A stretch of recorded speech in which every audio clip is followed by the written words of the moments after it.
ಪ್ರಧಾನಿ ನರೇಂದ್ರ ಮೋದಿ ದೇಶದ ಅತ್ಯಂತ ದೀರ್ಘಾವಧಿಯ ಚುನಾಯಿತ ಪ್ರಧಾನಿಯಾಗಿದ್ದಕ್ಕಾಗಿ ಅವರನ್ನು ಗೌರವಿಸಲು ಎನ್ಡಿಎ ಸರ್ಕಾರ 12 ವರ್ಷ ಪೂರೈಸಿರುವುದನ್ನು ಸಂಭ್ರಮಿಸಲು ರಾಷ್ಟ್ರೀಯ ಪ್ರಜಾಸತ್ತಾತ್ಮಕ ಒಕ್ಕೂಟ ಎನ್ಡಿಎ ದೆಹಲಿಯ ಭಾರತ್ ಮಂಟಪದಲ್ಲಿಂದು ಪ್ರಮುಖ ಸಭೆ ನಡೆಸಿತು.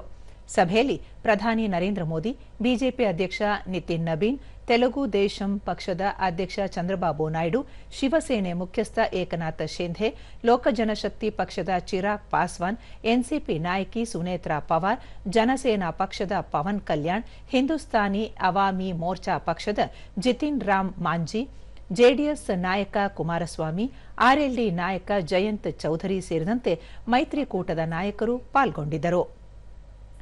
ಪ್ರಧಾನಿ ನರೇಂದ್ರ ಮೋದಿ ಅವರು ಸತತ 4399 ದಿನಗಳ ಅಧಿಕಾರದಲ್ಲಿ ಸೇವೆ ಸಲ್ಲಿಸಿರುವುದನ್ನು ಗುರುತಿಸಿ ಮೈತ್ರಿಕೂಟವು ಅಭಿನಂದನಾ ವಿಶೇಷ ನಿರ್ಣಯವನ್ನು ಅಂಗೀಕರಿಸಿತು. ಎನ್ಡಿಎ ಆಡಳಿತವಿರುವ 22 ರಾಜ್ಯಗಳ ನಾಯಕರು ಮೈತ್ರಿಕೂಟದ ಹಿಂದಿನ ಕಾರ್ಯಕ್ಷಮತೆಯನ್ನು ಪರಿಶೀಲಿಸಿದರು. ಮುಂಬರುವ ರಾಜ್ಯ ವಿಧಾನಸಭಾ ಚುನಾವಣೆಗಳಿಗೆ ಕಾರ್ಯತಂತ್ರದ ಯೋಜನೆಯನ್ನು ಚರ್ಚಿಸಿದರು. ಬಡತನ ನಿರ್ಮೂಲನಾ ಪ್ರಯತ್ನಗಳು, ಮೂಲಸೌಕರ್ಯ ವಿಸ್ತರಣೆ, ವಿಕಸಿತ ಭಾರತದ ದೃಷ್ಟಿಕೋನವನ್ನು ಸಾಕಾರಗೊಳಿಸಲು ನೀತಿಯನ್ನು ಬಲಪಡಿಸುವ ಕುರಿತು ಚರ್ಚೆಗಳು ಕೇಂದ್ರೀಕೃತವಾಗಿವೆ. हम देख रहे हैं विभिन्न राज्यों के मुख्यमंत्रियों द्वारा प्रधानमंत्री का अभिनंदन किया गया। किस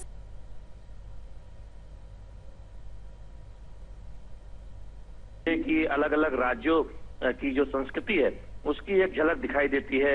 अनेकता में एकता जो हमारी जो एक पहचान है वो दिखाई देता है। तो हमने देखा कि एनडीए के तमाम नेता उन्होंने प्रधानमंत्री नरेंद्र मोदी का अभिनंदन किया है। इस आज की एनडीए की बैठक में एक खास दिन के लक्ष्य को साकार करने के 12 वर्ष गांव, गरीब,